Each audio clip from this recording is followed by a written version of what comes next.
नमस्कार, मैं हूं आपके साथ अभिषेक पुंडीर। संदेश खाली का गुनहगार शेख शाहजहां आखिरकार केंद्रीय जांच एजेंसियों की गिरफ्त में आ ही गया। बंगाल सरकार ने, ममता सरकार ने खूब कोशिशें की कि उसकी जो जांच है, उसकी जो हिरासत है वो बंगाल में ही रखी जाए। उसके लिए हाईकोर्ट तक के आदेश की अवमानना की गई, हाईकोर्ट के आदेश को भी दरकिनार कर दिया गया। मामले को सुप्रीम कोर्ट में ले जाया गया जिससे कि शेख शाहजहां पर फौरी राहत मिल सके, क्योंकि हाईकोर्ट ने आदेश दिया था कि बंगाल पुलिस को शेख शाहजहां को सीबीआई के हवाले करना ही होगा। लेकिन बंगाल सरकार ने, बंगाल प्रशासन ने तमाम टाल मटोल करते हुए शेख शाहजहां को सीबीआई के हवाले कल नहीं किया था और सीबीआई को बेरंग खाली हाथ लौटना पड़ा था। उसके बाद हाईकोर्ट ने कहा कि यह सीधे सीधे हाईकोर्ट के आदेश पर कोर्ट के आदेश की अवमानना है, जिसके लिए बंगाल सरकार को नोटिस भी दिया गया है। और आज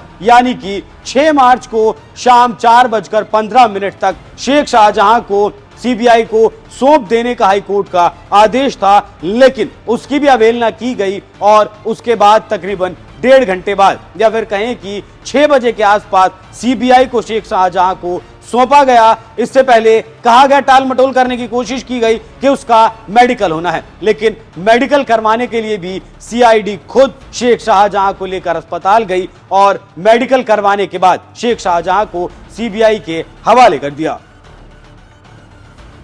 लेकिन बंगाल सरकार का जो रवैया है उस पर तमाम तरीके के सवाल उठ रहे हैं, क्योंकि बंगाल सरकार नहीं चाहती कि शेख शाहजहां केंद्रीय जांच एजेंसियों के रडार में आए, केंद्रीय जांच एजेंसी उससे सवाल जवाब करे। इसके लिए बंगाल सरकार ने सुप्रीम कोर्ट का दरवाजा भी खटखटाया था, लेकिन सुप्रीम कोर्ट में कहा गया था कि इस मामले की फौरी सुनवाई की जाए और शेख शाहजहां को सीबीआई के हवाले ना किया जाए। लेकिन सुप्रीम कोर्ट ने कह दिया कि यह मामला इतना जरूरी नहीं है कि इसमें फौरी सुनवाई की जाए, उसके लिए एक अलग तारीख दी गई। तो यह फैसला हुआ है कलकत्ता हाईकोर्ट के आदेश पर शेख शाहजहां को सीबीआई के हवाले कर दिया गया है। आपको बता दूं कि शेख शाहजहां के ऊपर तकरीबन 40 से ज्यादा मुकदमे दर्ज हैं, 1250 से ज्यादा उसके खिलाफ शिकायतें दर्ज हैं। उसके ऊपर महिलाओं के साथ यौन शोषण और शोषण, उनके घरों में जाकर मारपीट करना, टीएमसी दफ्तर पर महिलाओं को बुलाना, उनके साथ अत्याचार करना, उनके घरों में